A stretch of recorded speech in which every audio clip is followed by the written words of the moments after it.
Welcome to the Tennessee Performing Arts Center's Inside Out Podcast. Today, we discuss To Kill a Mockingbird, which tours through Nashville August 9th through the 14th. My name is Nivedhan Singh, and Inside Out is a program of TPAC education and community engagement. Our guest speaker today is Kashif Andrew Graham, a freelance writer and outreach librarian for Religion and Theology at Vanderbilt Divinity Library. And joining us halfway through the podcast are cast members Melanie Moore, who plays Scout Finch, and Yaegel T. Welch, who plays Tom Robinson. We'd like to thank the Tennessee Arts Commission, the Metro Nashville Arts Commission, and Nissan for supporting TPAC Inside Out. This discussion is edited from a Zoom webinar event. Please welcome Kashif Andrew Graham. I am super excited to be here to talk about this incredible novel that I actually had not reread since the 10th grade. So this project or discussion presented a rare opportunity to reread this novel. So as we know, the novel was first printed or first published in 1960 by Harper Lee. It's set in Macomb, Alabama, and is very similar to Harper Lee's own hometown of Monroeville, which is near fictional Macomb. And then as soon as it was published, pretty much right out the gate, her publishers told her, only expect to publish a few thousand or to sell a few thousand copies. And of course, it was an instant success, and then won the Pulitzer Prize in 1961. And the genre, now, this is, I think, a multi-genre novel. It is in part roman à clef, in the sense that it is semi-autobiographical. And some scholars have said that the novel is also based on the trial that takes place in the novel is based on the Scottsboro trial, which sort of bears some semblance to the trial that we see in the novel. So that's very interesting. So roman à clef. Bildungsroman, of course, that word, is a coming-of-age novel in Spanish, the novel of aprendizaje, which is sort of a novel of learning and growth, so Bildungsroman. And then, of course, the Southern Gothic novel. And in the Southern Gothic novels, the landscape and the buildings are as much a character as the humans in the novel. So let's just talk a little bit about the social milieu of To Kill a Mockingbird.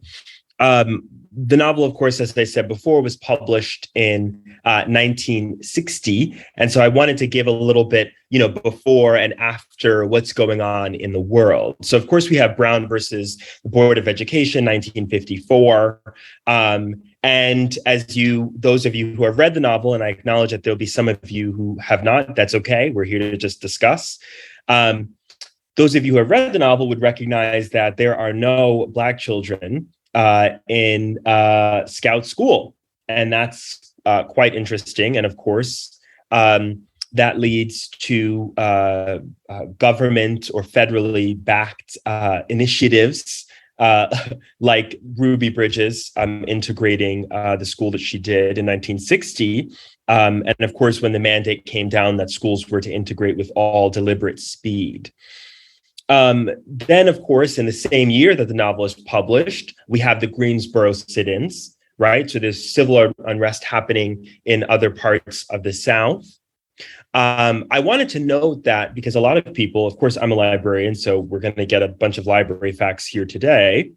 A bunch of people, I've had a discussion with several people who had no idea, didn't realize that public libraries were segregated.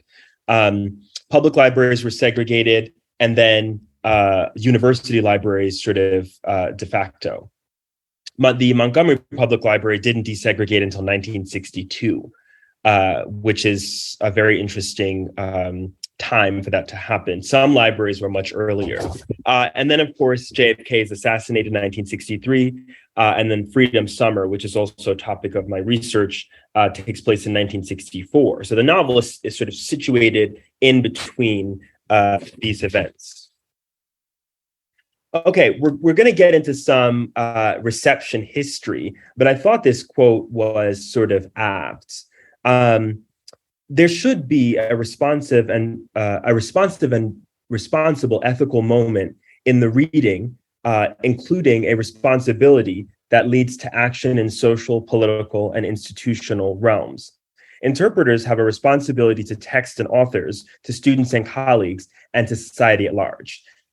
I was thinking about this statement in sort of considering Aaron Sorkin's role as an interpreter. Of course, as a playwright, as a screenwriter, but as an interpreter, and the sort of responsibility I think that he had to the text, and then to bringing To Kill a Mockingbird into today's context. And the sort of task that he had. There's an ethical, I think, task as well as an artistic one. And I wanted us to consider that. And that, of course, applies also to all of the other things that we're about to see, the other iterations of To Kill a Mockingbird, some of which are quite fun. So let's dive right into that reception history. Of course, we have, everybody knows this, everybody's seen it, the 1962 Robert Mulligan film starring Gregory Peck, which was also a smashing success. And folks have seen that. I know a lot of people who didn't want to read the book just went and watched the film when I was in grade school, whatever floats your boat. But this is certainly one example of an interpretation of the novel.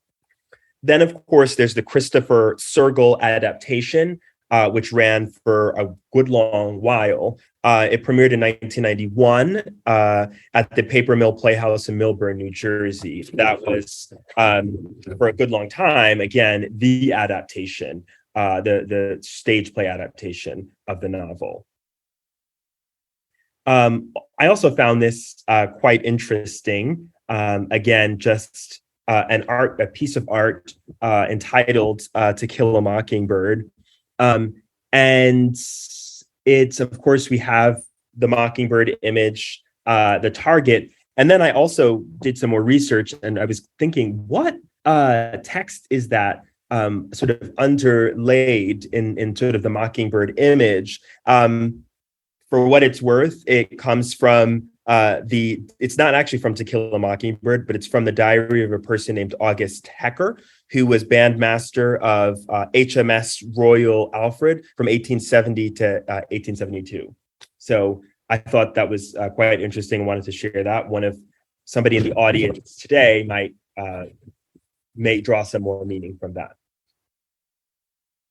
Okay, again, we know that this is sort of another work of art, if you will, that was found at the University of Virginia libraries before their renovation. The opening lines, when he was nearly 13, we see that on the shelf. When he was nearly 13, my brother Jem got his arm badly broken at the elbow, the iconic lines. And of course, then reading the novel, we figure out why that is.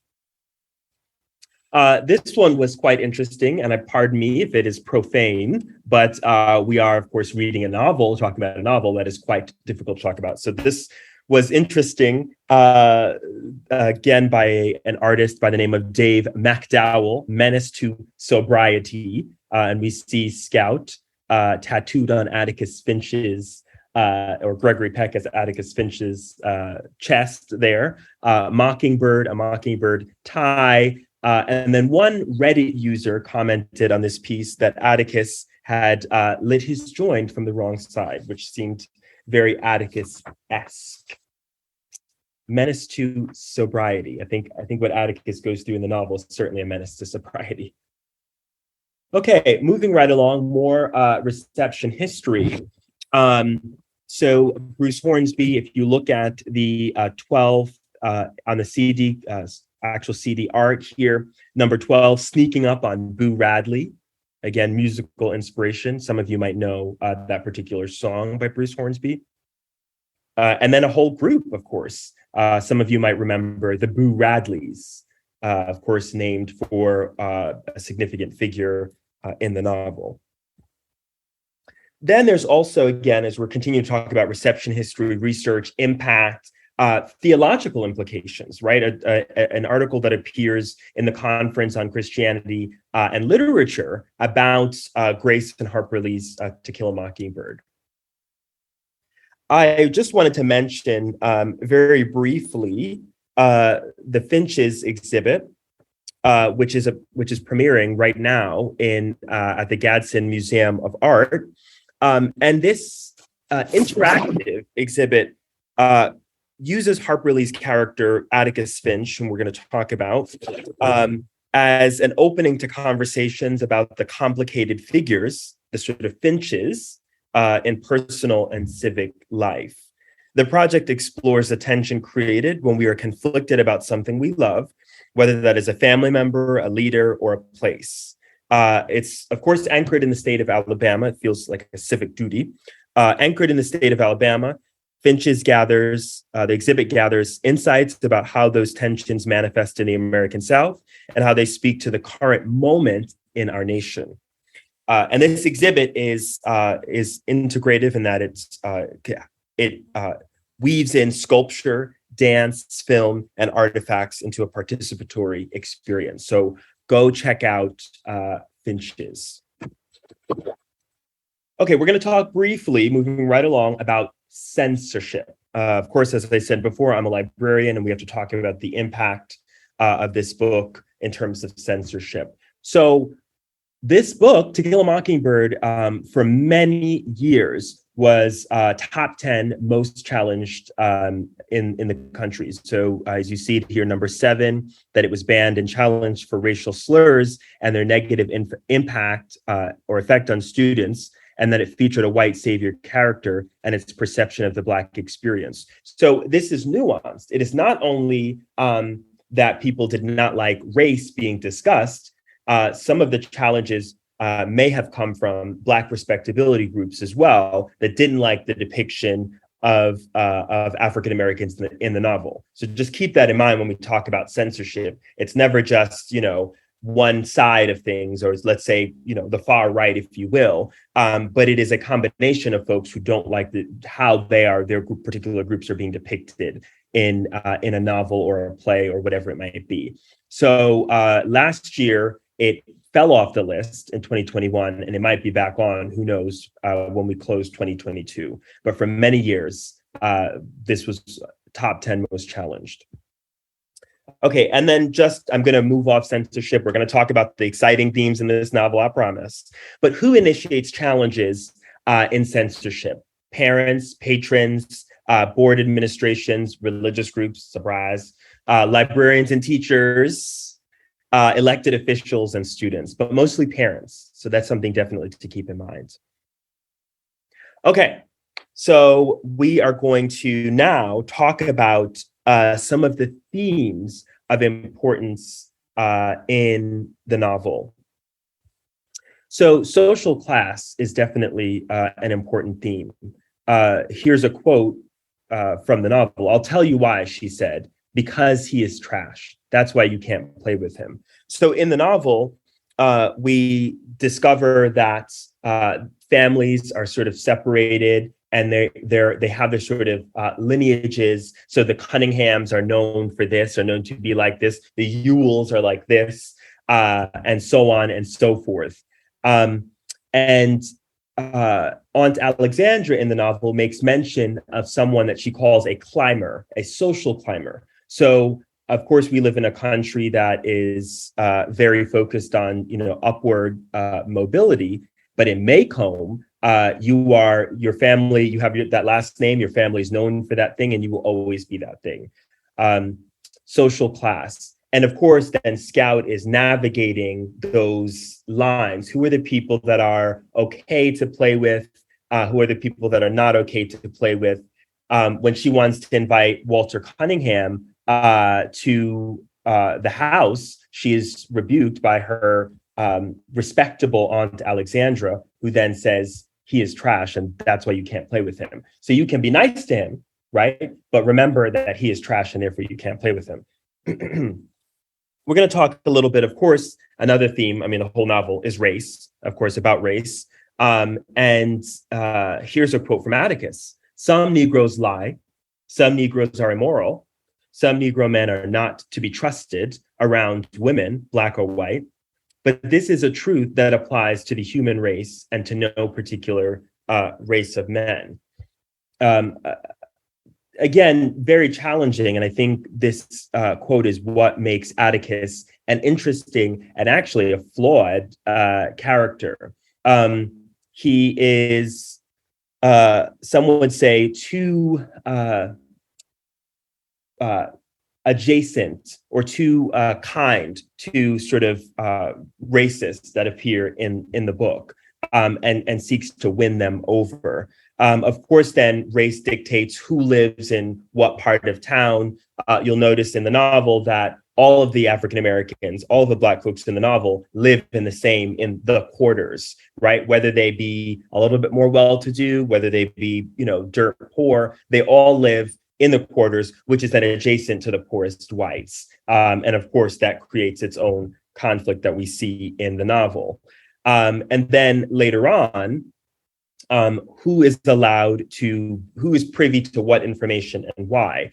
We also learn as the children are navigating race in the novel, there's a conversation in which one of the teachers in the school, Mrs. Gates, decries the Holocaust that's occurring, overseas at the same time. I apologize, I should have mentioned that earlier.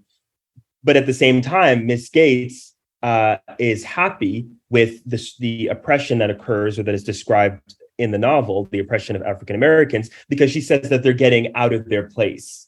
So the children are asking her, or asking of her, which is it? How do you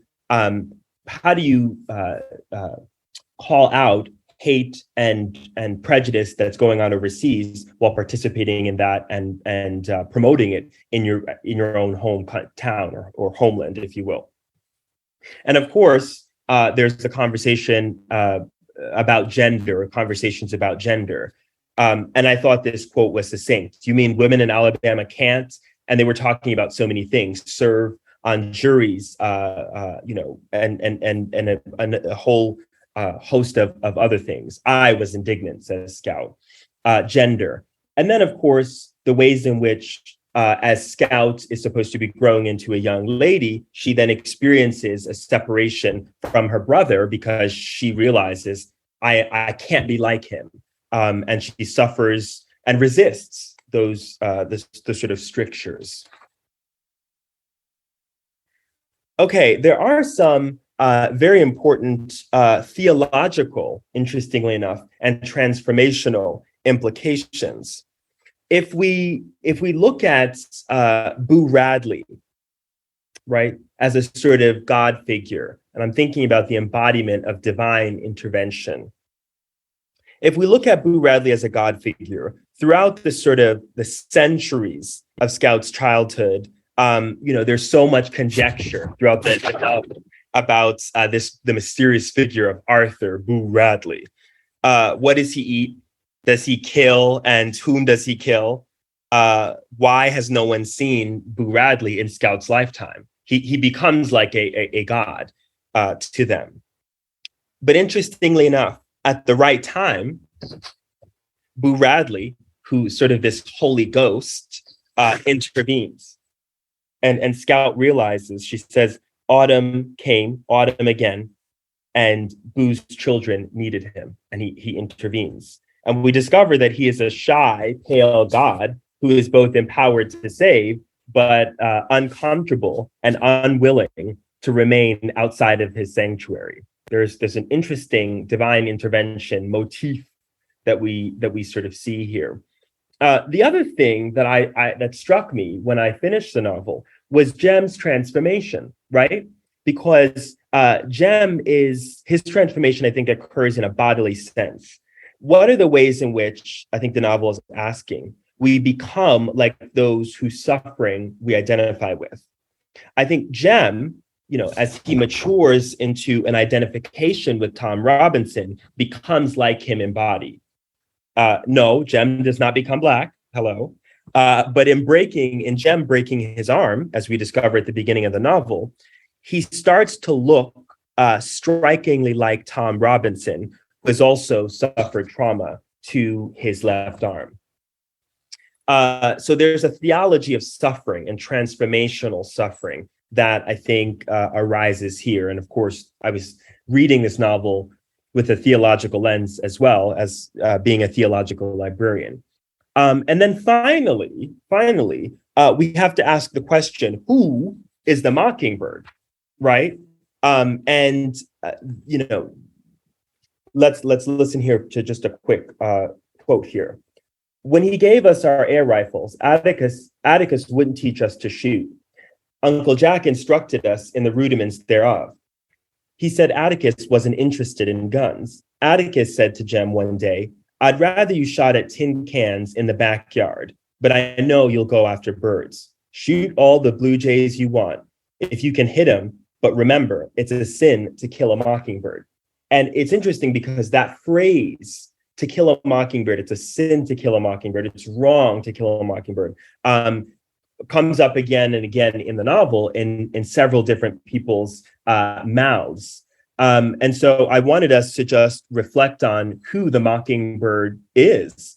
And my sort of theory is that the mockingbird is many people in the novel. Two, of course, that stand out the most would be Boo Radley and Tom Robinson. But there are others. Is Jem also sort of a mockingbird?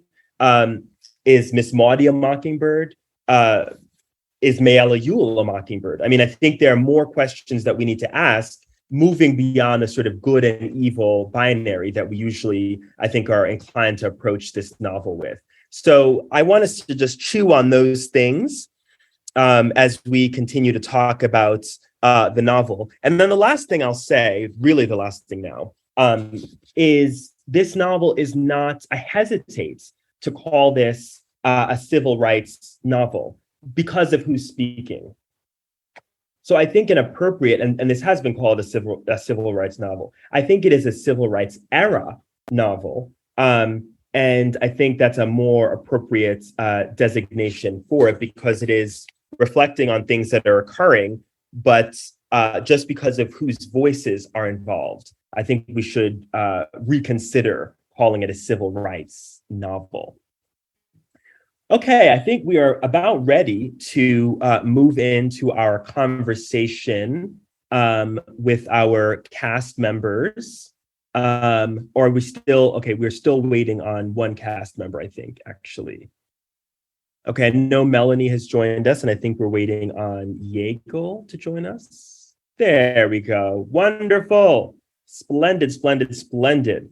Okay, well, we have already introduced y'all before you appeared on our screen, so I won't go over introductions again, but I'm super excited to be speaking with both of you, Melanie and Yaegel. Hello.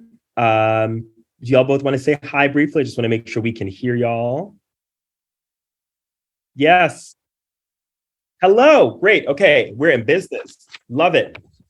Okay. So I have some questions for you all about the sort of journey of the novel from the page to the stage. And I'm going to get that tattooed somewhere on me, from the page to the stage. But we're going to be talking both about the novel and the production, and we're so glad to have you here, bringing your expertise along. So, Melanie, my first question is for you, and Yaegel. If I ask Melanie a question and you have something to contribute, and vice versa, y'all please go right ahead and jump in. Melanie, in the novel, Scout is the figure through which we see the world of Macomb County. And one could look at the novel, essentially, as I mentioned before, as a Bildungsroman or coming-of-age text about this young lady, this girl, as she matures from ages 6 to age 9. However, in an interview about the play, Aaron Sorkin stated that he wanted Atticus to be the central protagonist in his adaptation. So, Melanie, how did you approach Scout's reimagined position in To Kill a Mockingbird, particularly knowing that so many theater goers might expect this to be Scout's story? Thanks for the question. Thanks so much. I also want to say I was listening to what you just said about I think it's so smart what you just said, and I just want to say it again, that this book is based off of who is narrating is not a civil rights novel. It is in a civil rights era novel, and I think that is so smart. I think that more people should continue to hear that, because it is written from a white woman's perspective and a white child's perspective about her family. And Yaegel he's one of my favorite people to talk to, but he had said something really smart in an interview. I'm very lucky to get to do interviews with him a lot. He said that this book is a white family experiencing Black trauma. And it sort of is the first time they have experienced that. And I think that is just what you said before we got on was so intelligent. And I was like, yes, thank you. With regards to the question, I think that I feel so lucky to be playing this character at different ages because of the way that Aaron Sorkin has written the show. It's a memory play told from Scout's perspective about what happened with the trial of Tom Robinson that left her with a whole bunch of questions, and the events before and during and right after. And so while, yes, our Atticus is the central point of our story and what he goes through, I get to have sort of the coming of age as an adult about looking back and reflecting about values that my father taught me, values that I thought he stood for, and things that I really honestly disagreed with as a kid and then disagreed with as an adult. And I get to learn those things as an adult, looking back and saying, like, I can't believe that they did that. I can't believe that this is how that ended. And they lied to me my whole life, or they did this my whole life. And so while it isn't necessarily the coming of age that people expect to see from the book or from the movie, there is each of the characters, I do feel like, experiences a sense of coming of age and sort of the lifting of the veil of what you think and what you now experience. So while it's not necessarily what people expect to see, there is a journey from the Scout at the very top to the Scout at the very end. And I'm from the South. I'm from Georgia originally. So I think anybody from the South will say, like, especially one who was a tomboy growing up, like, I identified with the character. And so getting to play her throughout different points in her life is so much fun. And,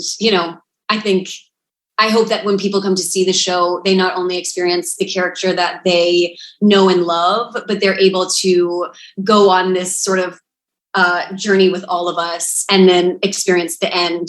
And without the sort of like, well, it wasn't about Scout, because it's like, I promise you're going to get enough of me. I'm on stage the whole time. Like, if you love Scout, you will see a lot of her. But I think in order to get to this sort of heart of the story, which is, again, like Yaegel said, a white family experiencing Black trauma for the first time in a really large way, we had to go, and Aaron had to go right to the trial. And that's what needed to be told. I think, wow. I mean, even as a storytelling technique, a lot of times one of my writing mentors says, if you think you need to save something, just go get to the good part, so to speak, which is just go right to, whatever it is you need to discuss, and then let the story build out from there. I appreciated Melanie using the word journey, because that's what sort of was coming to mind. And I really appreciate hearing that theater goers will be taken on a journey, that Scout has her own journey, and so does Atticus and the other characters. So I think that's going to be an important point in the show. So my next question, Yaegel, is for you. So Tom Robinson is one of only two significant. When I say significant, I don't mean what they mean. I mean that they are central to the storyline.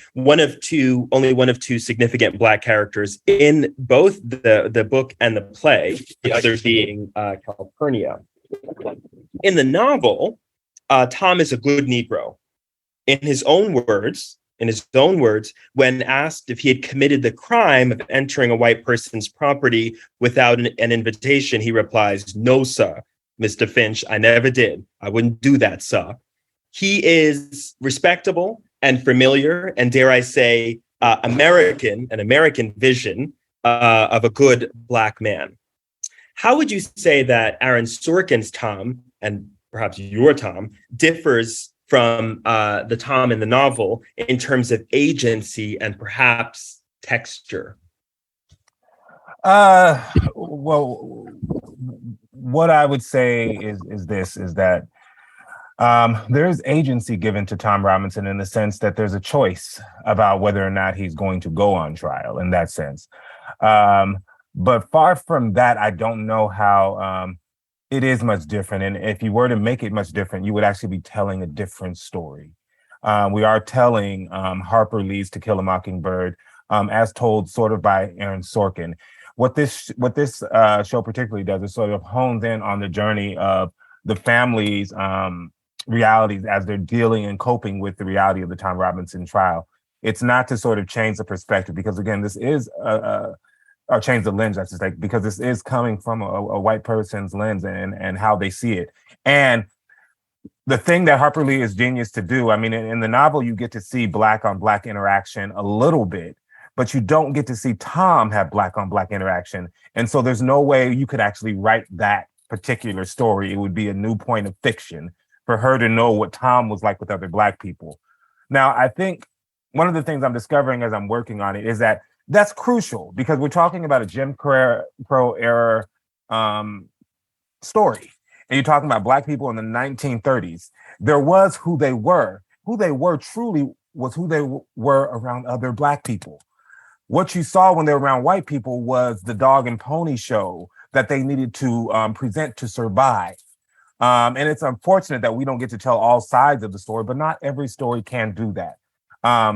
But what Aaron Sorkin does brilliantly is try to layer in a little bit of agency in some of his first meetings with Atticus, so that you see this is a man of power, this is a man of dignity, this is a man who also has his own mind and is also able to think on his own feet and make smart choices. The other smart choices he makes is he plays the game while he's in that courtroom. Oftentimes we look at somebody in Jim Crow and we go, oh, they're shucking and jiving, you know, they're Uncle Tom, and no, they're surviving. Black people were being hanged left and right for no reason. Women were being raped. Families were being murdered.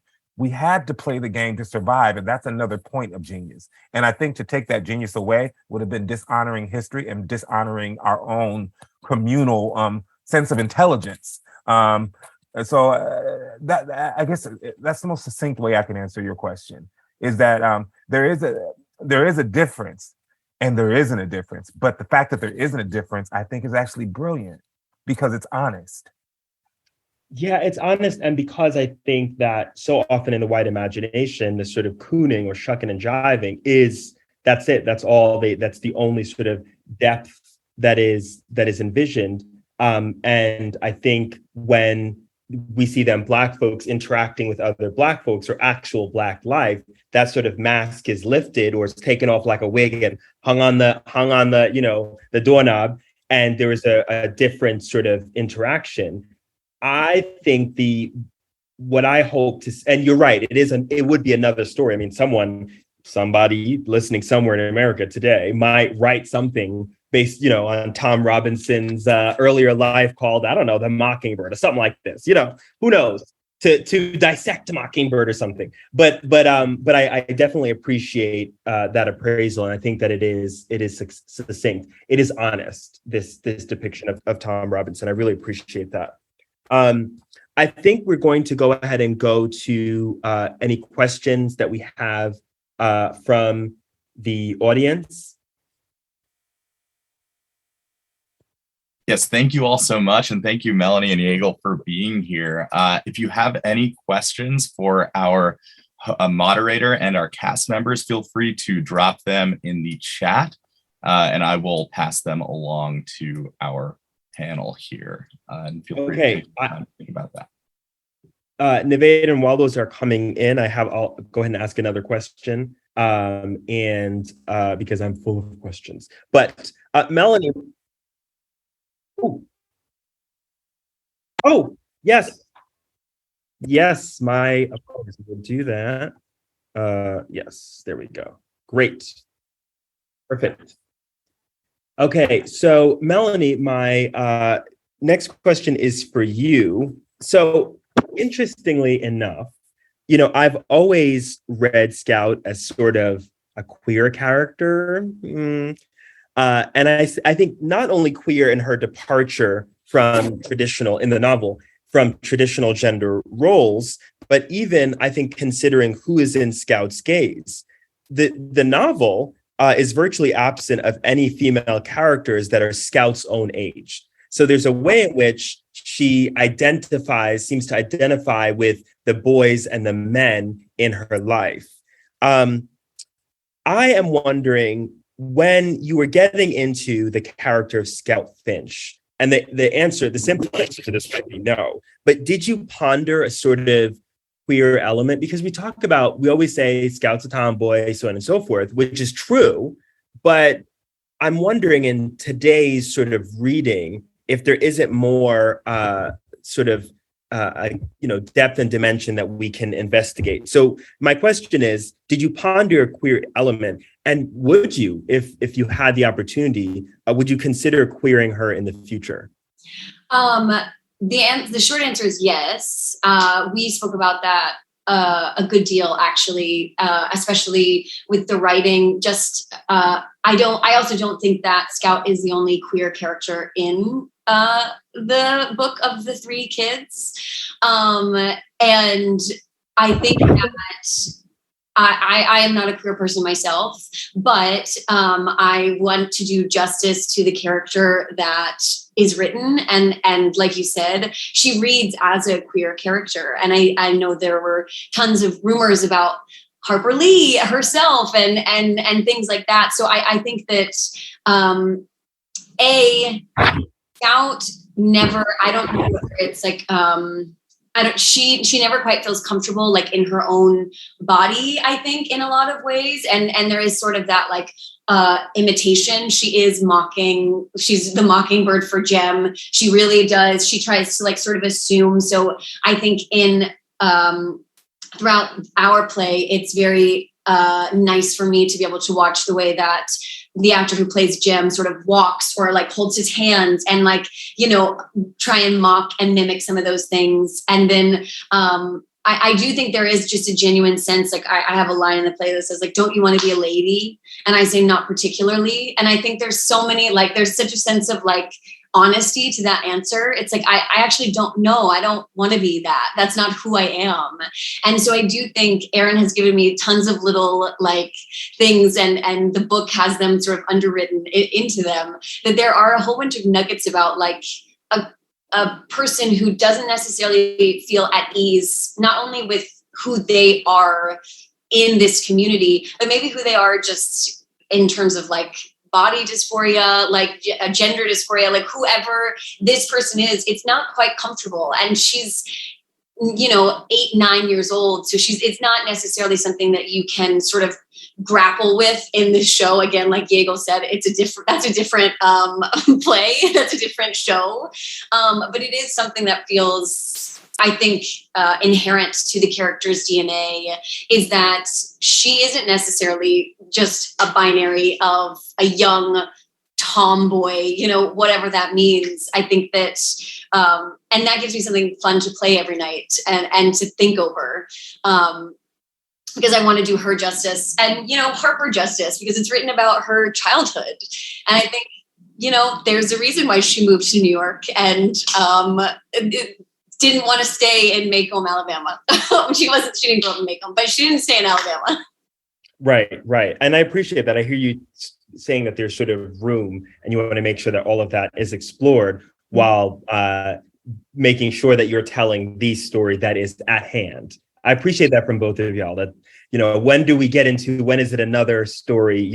Even in the world of, nobody asked for this, but I'm gonna tell y'all, even in the world of library science, when we have to have those conversations when we're like, is this so different from the original that it's it becomes its own thing, and therefore we catalog it differently. Therefore, the way the metadata is all different, and we have to actually grapple with those questions too. Is this a different story? I love that. It's gonna that resonates with me.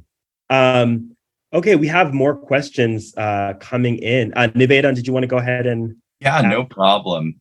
We've got our first question from Deborah. For the two actors, when were you first introduced to the book To Kill a Mockingbird, and do you remember your reaction to the book? Oh, sure. I was first introduced to the book, I would say initially probably sometime in junior high school. And my initial reaction was I was very intrigued by the journey of the kids. I don't think I had the bandwidth in my mind yet to really take in the severity of what was happening with the Tom Robinson case, because it is only 2 chapters in the book. So it was much like a Spielbergian, if I can coin that phrase, exploration of kids discovering or being afraid of the unknown and sort of coming to grasp that it was never really harmless at all and it's actually there to help, kind of thing.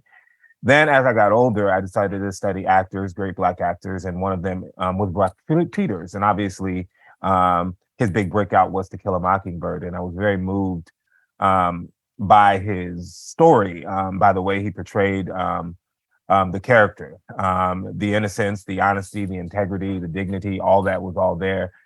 And then we get to this point in life where we have a 2020 murder of George Floyd live on YouTube, I should say, or I don't know if it was live or not, but it was on YouTube for long enough in social media, and witnessing that, and this was after me having performed in the show on Broadway, it's sort of like a story that's encapsulated, that was encapsulated but isn't anymore. Like, I think the globe now realizes this is still happening. And the way that the play sort of isolates in on that moment, I think, is genius for what we're experiencing in our time. And I'm not saying there aren't many things that are important, that aren't as important happening in the book, but for what deserves urgency right now is young Black men and women being killed for no reason and the law being in on it. And I think that I have to applaud, as an adult now, I have to applaud Harper Lee for having the foresight to say that to show that message was necessary, and to sort of reveal in a very pop culture way that it was happening. That's supposed to be a secret. Don't tell somebody white can't admit that it happened. That's supposed to be something that was for us, that we can sort of just like push away in the bag. And no, she had the courage to tell the truth about something that she wasn't even experiencing. It's one of the ultimate forms of empathy. And so that's where I land with the story now, that Harper Lee was in a truly empathetic place when she wrote it. Yeah, it's not going to be nearly as beautiful as what Yaegel just said. I similarly was introduced in middle school. I think maybe 7th or 8th grade, we read the book. And I remember loving the book. I think most people really love the book. My memories looking back were of the trial and of Boo Radley, and of one of the scene where Atticus shoots the dog that has rabies. And that was sort of like my main memory, and the kids. And so once I was cast in the play, I went back and read the book and sort of had a very like, wait, it's only 2 chapters worth of that trial. That made such a lasting impact on me as a kid. I remember reading about it and feeling, as a 7th and 8th grader, like, just like, wait, I don't understand. Like, you don't really have the breadth and the emotional intelligence then, I don't think, to completely comprehend. But yeah, so that was my first experience with the book. I read it. I think it's a great piece of literature that kids should continue to be reading. Awesome. We got another couple questions here that I think we can kind of combine into one. One comes from Janet about whether either of these performers have taken part in the Mockingbird project as implemented in New York City with the Broadway production, which I think also ties into Deanna's question about just sort of some of the double standards in our legal system with how some of these cases are treated, with, when there is a white perpetrator versus when there's a Black perpetrator as well. So if you can speak to the Mockingbird project as well, I think that ties in. As far as the Mockingbird project was something that was established with the first Broadway company. I'm a part of the second and third.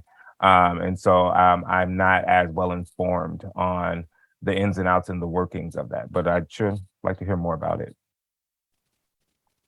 And I wasn't a part of any of the Broadway companies. So not as cool as Yaegel.